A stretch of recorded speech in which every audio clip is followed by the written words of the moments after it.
Adlaw nga Sabado karon mga kaigsuunan, petsa 24 sa bulan sa Hulyo, tuig 2021.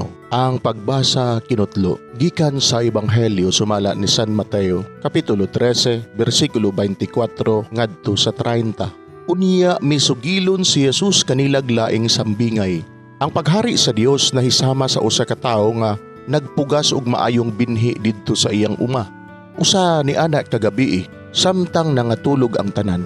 Usa ka kaaway ang miadto ug misabod og liso sa mga sagbot, sagol sa trigo ug unya mibiya.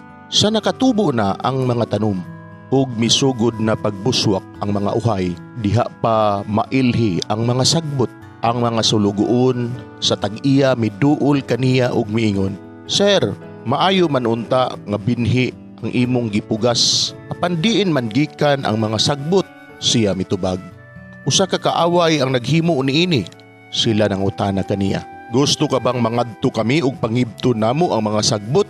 Siya mitubag, "Ayaw, kay sa inyo unyang pag-ibot sa mga sagbot, basig maapil og kaibot ang trigo. Pasagdain ninyo nga ang trigo ug ang mga sagbot magdungag tubo hangtod nga ting-ani. Kay ingnon ko raunya ang mga ting-ani. Ibta ninyo pag-una ang mga sagbot, bugkusa kini ug ilabay ngadto sa kalayo. Apan tiguma ang trigo ug hipusa didto sa akong kamalig." Mga igsuon, ang Ebanghelyo sa Ginoo, daygon ikaw o Kristo.